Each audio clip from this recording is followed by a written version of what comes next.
well then let's go ahead. We'll get into our unlocks for the season. Currently, as of right now, we're recording on the 28th of March, and it's a little bit before the end of the season, so I haven't really unlocked a whole lot. Actually, I think this might be the least I've ever unlocked. And I still have a shot at getting Isca. Currently at collector level 24,511. As of March 28th, 2026, I have 6,000 tokens burning a hole in my pocket. As soon as Rama-Tut shows up, you can bet that's where they're all going. Wait, you've already unlocked Isca? I want Isca, but I want Rama-Tut more. I know, okay. I know. To each his own. I know. On your time travel. As far as my unlocks go, I got 13 total here. 6 of which are brand new cards. So almost half of my cards are new cards that I had never had before. So my first unlock here is Esme Cuckoo. And then I have a Pixel Miles Morales, a Shao Lao the Undying, a Victor Faro Scorn, Michael Ivan Hella, which really looks cool. It reminds me of the Ragnarok version. Sandstorm, thanks to, what was that event? Team Clash? Yeah, it was Team Clash. Then I got a Liwu Chul Swordmaster, which I swear I unlocked that before, but I looked and double checked. I didn't have that listed. So I guess this is the first time I'd found it. Liwu Chul Swordmaster, Sam Wilson Captain America, Gorgon. Got a Dan Hip Brood, a Max Grecki Wolverine, Sparky, and a Max Grecki Debris. So, like I said, 6 brand new cards for me. And nice. But yeah, only did 13. Now, I have not been playing a whole lot, and that might be a reason why. Granted, we're close to the end of this week. I need to get my 500 credits here, or work my way up that little tiny ladder to get to the 500 credits. I haven't even reached that yet. But I'm definitely saving the 6,000 tokens for Rama-Tut. So, with that being said, what do you got over there, Evan Bevins? Let's see. Let's pull up my list that I typed up in plenty of time while we were talking moments ago. Let's see. I kicked off this season, decided to get a regular Series 5 pack, and wound up with Moonstone. Okay. Hadn't had her before. And then, let's see, I got a Dan Hip Copycat. Okay. And let's see, what else? Okay, Dan Hip Copycat. I got a Gold Split Eson and a Ink Split Sam Wilson cap. If they make an Eon card. I was going to say, I'm like, there's a callback. I think you skipped over, or maybe you did this on purpose. Did you skip over the Envar Studio Echo? Oh, yeah, I combined those two. I got an Envar Studio Echo and a Dan Hip Copycat, which is pretty cool. She's like a half morphed into Domino, which, if you recall, that was the first Domino we ever met. That's right. Actually. That's right. Domino at all. So nice callback there. Then I got a Stormbreakers variant Daredevil, which is drawn by Federico Vincentini and is a zombie Daredevil. Oh, interesting. Okay. Which is also not the most confusing variant I unlocked. I tried for Isca, and I got Jack Flag. Okay. Which is all right with me. He works well in different ways. I've used him in a couple decks. I got an Ink Split of Cersei. Okay. Got Sandstorm. Got a Pixel Bishop, which looks like it came right out of those Sega Genesis X-Men games, even though he was not actually in any of those games. Nice. Got a Savage Land Shuri in one of the events. It goes in an album that I would like to get a few more cards in so I can get a big haul of tokens. Then I got a Meek by Zoltan Boros. Okay. I don't know who that is, but it looks pretty cool. Then I tried again for Isca and got Juggernaut Horseman of War, which I just used in a quick game as we were starting for the first time. I think I got him one other time just randomly in a Erisham deck or High Voltage or something like that. I got one of your favorites, the Baby Valkyrie. Nice. I got a Brett Bean Cable. Okay. I got that Greg Capullo Cable. I keep getting Cable variants, but it's not going to unseat the Capullo. Right. So then I got a Paul Mafion Jack Flag variant that looks pretty cool. Okay. little more colorful than the basic card. I got the Marco Fiala Squirrel Girl that actually gives you the puffy cheek squirrels instead of the standard squirrels. Oh, that's cool. I didn't know that. Yeah. Neat. Opened a seasonal series 5-pack and got Gambit Horseman of Death and Caliban Horseman of Pestilence in the same pack. So just real quick, Gambit Horseman of Death. Have you put together a deck and like used him?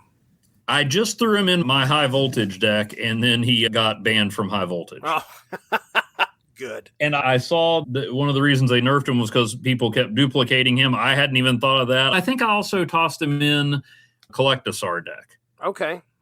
It was just, in decks where I would have created cards a lot. So that I was just thinking about triggering him. I wasn't thinking about multiplier effects there. Mm-hmm. So then I got Ozymandias. I'm going to get him. The plan is before the event ends, I'm going to spend the gold probably. Yeah, that's how I got him. Yeah. I decided, well, heck, I've got so many. I went ahead and spent the gold, and I had so much. I never remember the currency in the different events. And I also just found out that I haven't been doing any alliance bounties this week. Happens to me usually about 3 or 4 days into it. Yeah. But let me see. Oh, yeah, I was trying to look up what the currency is. Oh, the volts. So I had enough volts, and I'm like, I'm going to get me a premium mystery variant. And I got Chibi Goliath. Which is okay. It's not bad. But the thing is, even though I have been on the record multiple times as saying I don't want variants to be different characters entirely, like I don't like the fact that Robbie Reyes is just a variant of Johnny Blaze, who is just cosplaying as Danny Ketch. But so you've got like every version of Ghost Rider all on that one card, right? Including the original Ghost Rider, who also has his own card. But I would really like, I forget which artist it is, but there is a Hank Pym Goliath, which was always my favorite Hank Pym identity and costume. And so even though it goes against the principle, it's kind of like when I said comics should quit bringing everybody back from the dead, but it's totally cool to bring Oliver Queen back because I like him. But people I don't like, you should leave them dead. So anyway, it's not like an objectable or objectionable or whatever chibi. It's just they're not my favorites. And I was like, oh, if I was getting a Goliath variant, that's not the one I wanted. Right. Then I had to do a double take because I said, wait, when did I get Shang-Chi, Master of the Ten Rings? I did not remember that I had that. That's pretty cool. And then I found out it's just the regular Shang-Chi with the Pandora Studios variant because they've got him wielding the 10 rings. Oh, come on. So it's like the Deadpool, Headpool, Ghost Rider, original Ghost Rider. I don't like it. I didn't think I had, but I was looking at it and I'm like, what? Did I get this card and didn't even realize it? Does this immediately go to the top of my top 5 list? But no, that's not what happened. I got a Ms. Marvel protege variant where she's got Carol Danvers in the background. Nice. I got a Clayton Crane Deadpool, which is the one where he's holding a gun and a taco. Okay. Yeah, I've seen that one. Yeah. I did finish the ladder on high voltage, so I got a Dardo Studios Ozymandias, where he's chiseling something instead of in lotus position. Against my better judgment, but just so I'm trying to get this one deck with all gold split backgrounds, and the quickest way to try for a gold split was to take the Arnim Zola Earth 1610 variant to Infinite, so I got a gold split of that, but that lets me gold split any Arnim Zola variant for the custom card. And then one that I probably would have spent gold on it if I'd had enough, but then I got it as a prize on the ladder, Dan Hip Winpool. Oh, very cool. Co-starring Jeff the Landshark and Deadpool, and I'm not even complaining about it. If Deadpool's along for the ride. Net positive there. Net positive. There you go. Oh, and I am at a collector level of 30,151. I have 4,850 tokens, and those are reserved for Isca the Unbeaten. I know we're supposed to get into our meta discussion, but I kind of am going to continue our unlock discussion because of some of the stuff I wrote in the meta here. Okay. But I had sent you a message about how I had gotten on a kick, and I think it was at the time when I unlocked, I want to say it was that Swordmaster variant. Like, I was looking at that Swordmaster variant, and I was yeah, that's right. I was like, man, this is pretty cool looking. And then I started noticing, like, a lot of variants. We shouldn't say each, because not every variant has a tag. Not all variants. Not all variants. Most of them have a tag at the top, that'll either say rare or super rare or ultimate. And it led me down like a path of like, oh, I wonder what like super rare variants I have. And like I said, some of them don't even have a tag. Like the Pandart Studios, most of those, almost all the ones that I had, did not have a tag up at the top. But then I found one random one that had a rare up at the top, I think. It was either a rare or super rare. And that's where you open up the card? Yeah, like if you pull up your card and take a look, up at the top. Oh, yeah, I see it. Yeah, rare. There's a tiny little colored tag up at the top that says rare or super rare. Anyway, here's some stats for you. I have 35 super rare cards. I have a tie for the most super rare cards. I have 3 Magic super rare variants and 3 Venom super rare variants. Most of the time, the super rares, if you pay 1,200 gold for them in like the shop when they appear, those are super rare cards, I'm pretty sure. Anything that's 700 gold is usually just a rare card. That was fun. It was fun to kind of go through and like see how many I had. And I also have 1 ultimate card, which that's pretty freaking rare, but I assume when you go into the shop, or there's always like an ultimate variant that you can buy with like 6,000 tokens or something. It's just a variant. And man, it takes a lot for me to even think about doing that. Yeah. I'm not spending $6,000 on 6,000 tokens on just a variant of a card that I already have. I think the only one that tempted me, and I think it was only 3,500 tokens, was that comic book cover Galactus. Yeah. I think I even have that comic. I'm not sure. I might be getting it mixed up with something else, but that was the only one that tempted me. That I understand. So anyway, that was a fun little journey that I went down. The next time that I list my rares or list my unlocks, I want to try to remember to look at the tags and see what they say. I'm just imagining you saying that as Peter Cetera. Next time I list my rares. Yep. The other thing... We even need AI to produce this music. The next thing that I figured out, I sent you a message that I've been playing this game since shortly after you started playing. And realize that 25 credits will move you up 1 spot on the ladder. For the longest time, I was thinking that if I'm spending 100 credits, I should be going up 4 spots because 25 moves me up a spot. No, it's based on what's the best way to put this? Like the number of times you are moving the card up in quality. Is that probably the best way to put it? Yeah. So if you're moving it up to, what's the highest one? Infinite. If you're moving it up to infinite and it takes you're moving up 3 spots or unlocking 3 things and moving to infinite, then you're only going to move up 3 times on the ladder. So with that in mind, I was like, well, shoot, I have a ton of like just cards sitting there that haven't really even been moved up 1 in the unlock. So I went through and took all the credits that I had, and probably within a day and a half, I now have no cards that can be moved up the ladder by using 25 credits. It's all 100 and up now.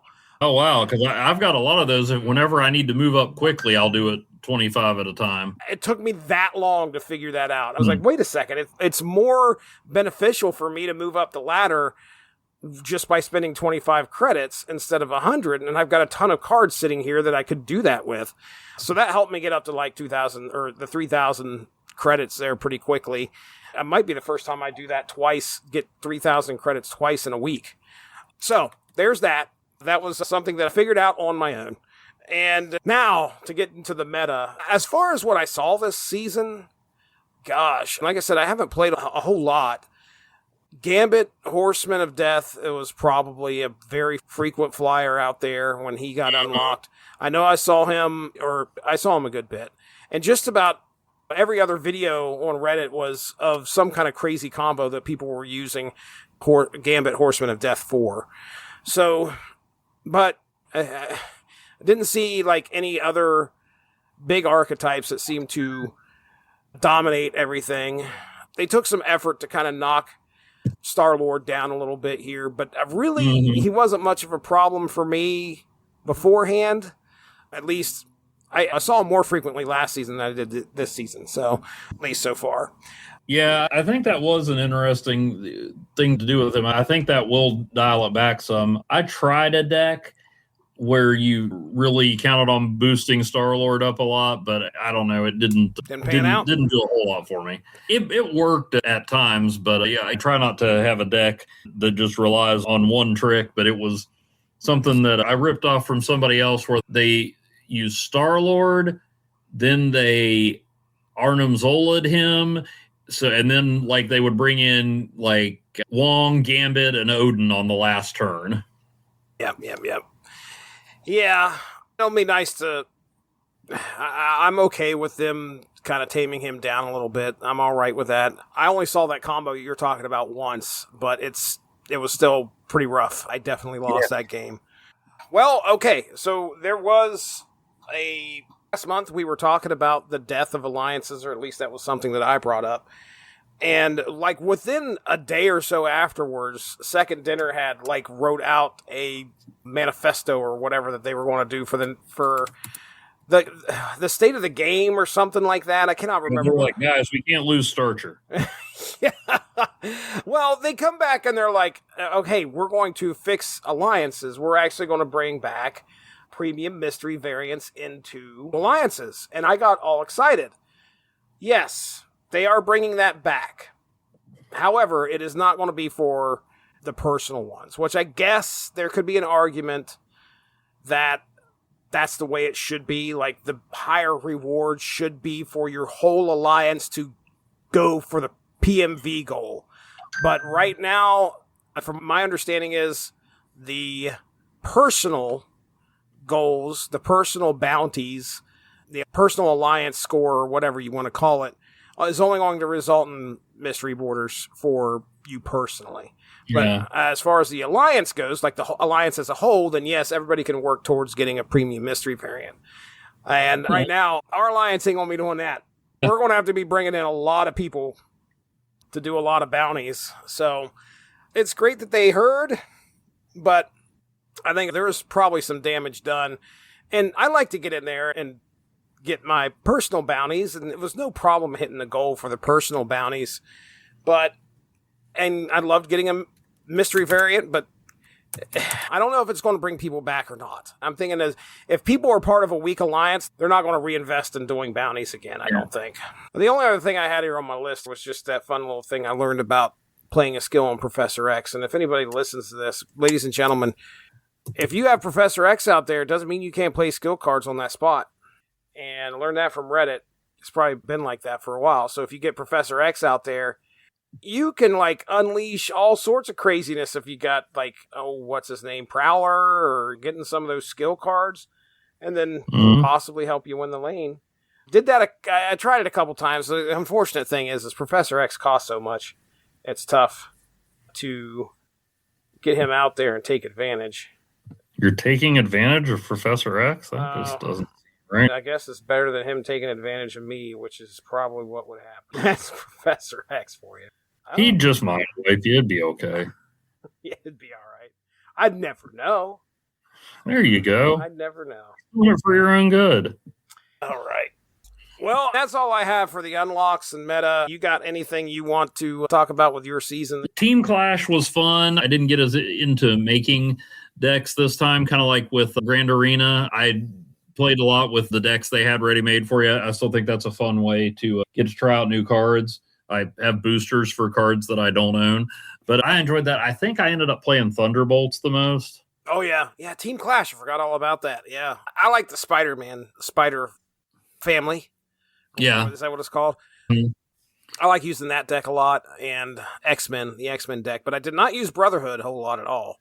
A couple times to accomplish some of the missions. I don't remember a whole lot about it. For whatever reason, I liked the Thunderbolts deck. Since there are a lot of negative power cards, I did make a Nihilus an honorary Thunderbolt. And unfailingly, Toxie Doxie would boost him. So I couldn't play him. I think there were only a couple times where I actually wanted to play him and couldn't. But so, yeah, I threw him in there. But mostly I stuck to it. I like the idea of playing him like that. I think it's a fun event, but I didn't get as creative with the decks. High Voltage is still a blast. I used my deck that I call high voltage again, and it had a lot to do with playing multiple cards, having Sasquatch, having Cersei in there, and then what else did I throw in? I did try Gambit, Horseman of Death, with it before they banned him, since he's triggered by created cards. True. Wow. I did try that, but I'm sure that's one reason that they banned him. And then I had Strange Supreme to absorb him, and your boy Cobra, he shines in high voltage. He Jesse does too, doesn't he? He does. Yeah. And then AOL Drax got him in there. So I messed around with it. Eson got Infinity Ultron in there and pulled off a couple nice combos with him, because it's a lot easier to get multiple gems out there when you have all the extra points. So, but then the thing that I just noticed today that I'm surprised either I didn't think of, or, well, I'm not surprised I didn't think of it, because I hate, unless I've got a deck that benefits from it, I hate leaving energy on the table. But a couple times today I had somebody play against me, and so I kind of retooled a deck to mess with it. They didn't play anything on turn 1 and then just slap Infinite down there on turn 2. Oh, jeez. Yeah, as long as you get 6 energy, I see that working. So yeah, I tried a deck that has a lot higher cost cards than I usually use to see how that would go. Nice. Oh, I did get back to Infinite. Really? With my old standby. I think I told you at one point, and I didn't tell you what it was because I was hoping to use it against you, but I made progress up the ladder with a relatively comic accurate deck. Oh, okay. Let's see. Oh, yeah. I called it Guardians, actually, because they were mostly Guardians of the Galaxy. Then I tweaked it some more, so it's now Guardians mostly. I think 1, 2, 3, 4, 5, 6, 7 cards, so more than half are Guardians. Okay. And then I got Galactus First Steps in there, so that's still space. That is. I got Ant-Man. He was a Guardian. After that whole Secret Empire thing, he decided to leave Earth for a while. It was an issue of Guardians. It's like one of these heroes will join the Guardians of the Galaxy, and it's like Cable, Man-Thing, and one other person, and then you realize that Ant-Man is very tiny on someone's shoulder, and he's the guy that ends up.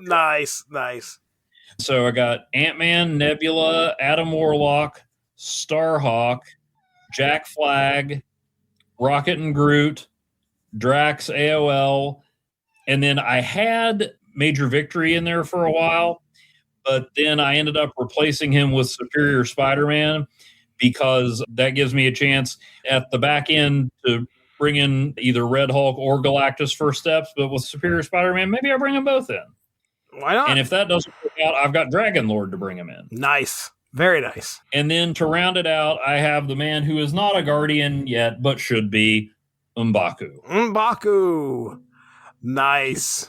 That one got me into the 90s, but then I kind of stalled out, so I just went back to Old Faithful, my Tom Gordon deck, the closer, that combines Living Iron Slot with the Bullseye, Dak, and Zola.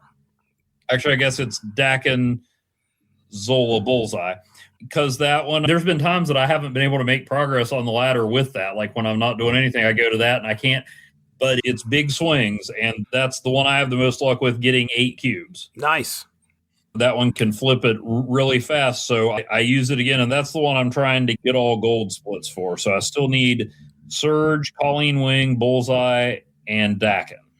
Okay. But I've got gold splits for the rest, which is Howard the Duck, Magic, Iron Lad, Iron Man, Zola, Onslaught, and Living Tribunal. Nice. Very nice. So yeah, if I get to 90 and I stall out, which I didn't, my Star-Lord deck carried me all the way last time, but that's the third time where I've stalled out at 90 and hit Infinite with that deck. Yeah, so you did this one pretty quick? Yeah, well, since I was Infinite last time, dropped back down to 75. Oh, right. And so then I was using the Guardians Mostly deck because it has some nice energy and some versatility. But once I slowed down, I tried a couple different things. I think I talked about that deck with Star-Lord. I haven't tried it since they nerfed him, but I had a deck based on destroying and bringing cards back that I called Weapon XXL. And then, oh no, I don't have Star-Lord in that deck. Where's my Star-Lord deck? Uh-oh. Oh, apparently I moved on from Star-Lord. I think I remember you talking about how you had taken him out. Oh, no. Yeah, no, there it is. The Star-Lord Gambit deck. Okay. Yeah, it's a Star-Lord, but yeah, I haven't tried it since they changed him. So in theory, it could still, well, no, you really need him available on turn 4. So maybe I throw a magic in there, but yeah, it's just basically the old standby of Gambit, but now you've got Apocalypse, Scorn, and Weapon H that give you unlimited cards to toss, so you don't have to have a Swarm in there cluttering everything up. That's pretty nice. So, yeah, I haven't tried that since they made the change, but I think you'd almost have to get Magic in there to make that really work. Mm-hmm. I had a little luck with my Spanish Inquisition deck, and, yeah, the Weapon XXL. And then I did try out with Ozymandias and all his stuff. I have a deck called Avalanche that's just everybody that makes rocks on your side. Rock. I know, Mole Man, Debris, Terex, Ozymandias, and Sandstorm. That's really cool. And Cull Obsidian to bring in, Strange to clean them up if need be, and Wonder Woman, Mockingbird, both women, to benefit from all those rocks to drop her cost down. Very cool. So yeah, that's the meta stuff. Didn't innovate much, just went back to the old standby, but had fun doing it. All right. Thanks a lot for joining us. Make sure to tune in tomorrow for the next installment of Snap Material.